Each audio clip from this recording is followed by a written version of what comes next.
18 माह ईयर को लेकर बड़ा ऐलान। नमस्कार दोस्तों, स्वागत है आप सभी का इस चैनल पर। दोस्तों, देश भर के लाखों केंद्र कर्मचारी 65 लाख पेंशन धारकों की होने वाली है बल्ले बल्ले। केंद्र कर्मचारी पेंशन धारकों की सैलरी पेंशन बढ़ोतरी को लेकर महंगाई भत्ते 50% ऐलान को लेकर एक बार फिर महंगाई भत्ते में बढ़ोतरी को लेकर सुप्रीम कोर्ट के आदेश। साथ ही साथ कर्मचारी पेंशन धारकों के लिए बैंकों को लगी फटकार को लेकर आ गई महत्वपूर्ण खबरें। कर्मचारी पेंशन धारकों के लिए इक्वल एमएसपी 15,500 को लेकर बड़ी अपडेट। जानेंगे सभी खबरों को विस्तार से। तो दोस्तों, ये वीडियो काफी महत्वपूर्ण होने वाला है। आप सभी लोगों से तो निवेदन है कि वीडियो को अपनी तरफ से लाइक कर दीजिएगा, क्योंकि आपका एक लाइक ही हमारी मेहनत का फल होता है। साथ ही अगर चैनल पर पहली बार विजिट किया है तो नीचे ब्लैक कलर के बटन को दबाकर चैनल को सब्सक्राइब अवश्य कर ले, क्योंकि ये चैनल आपको सटीक तथ्यों के साथ कर्मचारी पेंशनधारक, भूतपूर्व सैनिकों, भूतपूर्व जवानों से जुड़ी जानकारी समय समय पर प्रोवाइड कराता है। तो चलिए दोस्तों, बिना देर न किए जान लेते आज की सभी खबरों को विस्तार से। बड़ी खबर की बात कर लेते हैं। पेंशनधारकों को लगा बड़ा झटका। फरवरी की पेंशन अभी तक पेंशनधारकों के खाते में नहीं हुई है जमा। दरअसल क्या है पूरा कारण, चलिए आपको बताते हैं विस्तार से। पेंशनभोगी लगातार परेशान हो रहे हैं फरवरी की पेंशन को लेकर। दरअसल नवंबर महीने में जब आपने लाइफ सर्टिफिकेट भरा था या किसी कारणवश नहीं भरा था, और यदि भरा था तो टेक्निकल एरर के कारण या आपके गलत तरीके से भरे जाने के कारण उसका स्टेटस अपडेट नहीं हो पाया होगा सपर्स पोर्टल पर। इसकी वजह से सपर्स टीम ने पहले ही नोटिफिकेशन जारी कर दिया था। जिन पेंशनधारकों का लाइफ सर्टिफिकेट अपडेट नहीं हो पाया उनके ड्यू डेट अभी भी 2023 शो कर रहा है। उन्हें फरवरी की पेंशन नहीं मिलेगी। उसी के तहत ये कार्रवाई की गई है। उसी के तहत कुछ पेंशनधारकों को अभी तक फरवरी की पेंशन का भुगतान नहीं किया गया है। इन सब से निजात पाने के लिए आपको लाइफ सर्टिफिकेट को दोबारा से अप्लाई करना होगा, दोबारा से भरना होगा। उसके बाद ही आपकी पेंशन दोबारा से चालू की जाएगी, विभाग की ओर से जारी की जाएगी आपकी पेंशन। तो चलिए दोस्तों, अगली बड़ी खबर की बात कर लेते हैं। अगली बड़ी खबर कर्मचारी और पेंशनधारकों के लिए निकलकर सामने आई। दरअसल केंद्र सरकार के कर्मचारी पेंशनधारकों के लिए गुड न्यूज है। केंद्र सरकार 7वें वेतन आयोग के दौरान ही आपकी सैलरी पेंशन को रिवाइज करने वाली है। मीडिया खबरों के अनुसार केंद्र सरकार कर्मचारी पेंशनधारकों के लिए 7वें वेतन आयोग के दौरान ही 50 फैक्टर को 3 गुना या 3.68 गुना पर बहाल करेगी। दरअसल 8वें वेतन आयोग की मांग पर लगातार जोर पड़ रही है।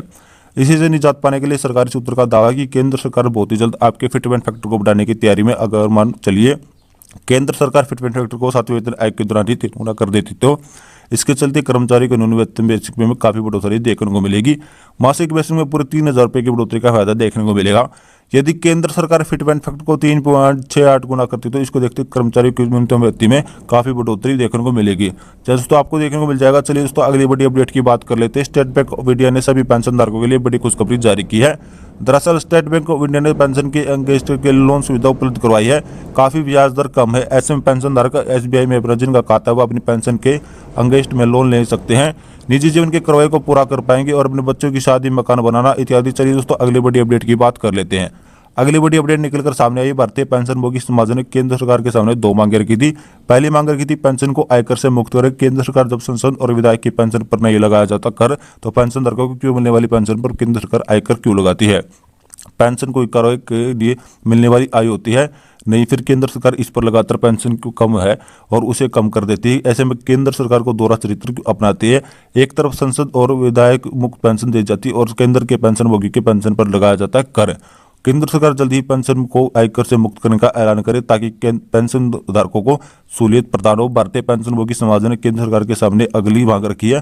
पेंशनभोगी जो पेंशन का अंतिम आहरण वेतन 50% पेन के रूप में प्रदान करते हैं, इसमें 17% की बढ़ोतरी की जाए। इसमें 67% की जाए अंतिम आहरित वेतन का, जिसके चलते पेंशन धारकों को सहूलियत प्रदान की जाए, क्योंकि पेंशन बहुत कम होती है। आर्थिक जीवन की चुनौती काफी का सामना पेंशन धारकों को करना पड़ता है। रिटायरमेंट के बाद केवल पेंशन की एकमात्र सहारा होती है अपनी आर्थिक चुनौतियों का सामना करने के लिए। ऐसे में पेंशन बहुत कम है, जिसके चलते पेंशनधारकों को अपने निजी जीवन में अपने लाइफ सर्टिफिकेट को मेंटेन करने में काफी दिक्कतों का सामना करना पड़ता है। ऐसे में पेंशन को बढ़ाया जाना चाहिए और अंतिम आहरित वेतन को जो 50% है उसे 17% को बढ़ोतरी की जानी चाहिए। अब देखना है कि केंद्र सरकार इन दोनों मांगों पर क्या एक्शन लेती है। चलिए दोस्तों, अगली बड़ी अपडेट की बात कर लेते हैं। अगली बड़ी अपडेट पेंशनभोगियों की एक पत्र लिखा था और राष्ट्रीय मनोदय को सौंपा था, जिसमें मांग की थी कम्यूटेशन की अवधि को 15 साल की। केंद्र सरकार उस कम्यूटेशन की अवधि को घटाकर 13 साल करे। जिस तरह गुजरात सरकार ने कमून की अवधि को 15 साल से घटाकर 13 साल किया है, उसी तरह केंद्र पेंशनभोगियों के लिए भी कमून की रिकवरी की अवधि को 15 साल से घटाकर 13 साल करे। यदि केंद्र सरकार 15 साल की अवधि लंबित होती तो ऐसे में हर पेंशनभोगी को, हर पेंशनधारक का मन होता है कि उसे फुल पेंशन जल्द से जल्द प्राप्त हो। 15 साल की अवधि में 2 साल की कटौती की जाएगी और 13 साल बाद पेंशनधारकों को फुल पेंशन मिलनी शुरू हो जाएगी। चलिए दोस्तों, अगली बड़ी खबर की बात कर लेते हैं। केंद्र पेंशनभोगी के लिए बड़ी अपडेट है। जो पेंशनभोगी फैमिली पेंशन प्राप्त करना चाहते हैं पेंशन की डेथ के बाद, उसके लिए केंद्र सरकार ने एक नोटिफिकेशन जारी किया है, जिसमें स्पष्टता की गई कि यदि पेंशनधारक की मृत्यु 15 साल की अवधि के दौरान हो जाती है, मान लीजिए 5 साल में 7 साल में, 8 साल में या 10 साल में, तो उसके बाद फैमिली पेंशन शुरू हो जाती है। उसमें कोई कम्युनिटी फैमिली पेंशन धारकों को याद आते होते कि उसे जागरूक करने का प्रयास भारतीय पेंशनभोगी कल्याण विभाग की ओर से किया जाता है। यहाँ पर आपको ध्यान देना कि पेंशनर की मृत्यु 15 साल की अवधि के दौरान हो जाती तो फैमिली पेंशन जो शुरू होगी उसमें कम्युनिटी की ओर से चलिए दोस्तों केंद्र सरकार पेंशनभोगी के लिए बड़ी खबर है। जब आपकी पेंशन भुगतान आपको समय पर देखने को मिलेगी। दरअसल एसबीआई ने सर्कुलर जारी करके बैंकों को निर्देश दिया कि पेंशन का भुगतान किया जाता है बैंकों द्वारा वो 8 से 10 की देरी के चलते किया जाता है। ऐसे में पेंशनदार को आर्थिक मोर्चे का काफी नुकसान होता है। इसी को लेकर आरबीआई ने सर्कुलर जारी किया और बैंकों को साफ तौर पर निर्देश किया पेंशनदार को मुख्य अन्यथा आपको जोर देगी ताकि ऑफिस पेंटी के तौर पर आधार पर खाते में पेंशन के साथ ब्याज का भुगतान करना होगा। जी हाँ दोस्तों, पेंशनधारकों के लिए बड़ी खुशखबरी, आपको पेंशन का भुगतान समय पर देखने को मिलेगा। चलिए दोस्तों अगली बड़ी खबर की बात कर लेते हैं। केंद्र पेंशनभोगी के लिए गुड न्यूज है। अब आपकी एडिशनल पेंशन को लेकर केंद्र सरकार बहुत ही जल्द बड़ा अपडेट जारी करेगी। आपको देखने को मिलेगा, बताया जा रहा है कि केंद्र सरकार एडिशनल पेंशन को करेगी मुक्त। तो दोस्तों हम आशा करते हैं कि आपको हमारी जानकारी पसंद आएगी, तो वीडियो को लाइक करें, शेयर करें तथा चैनल को सब्सक्राइब जरूर करें। धन्यवाद।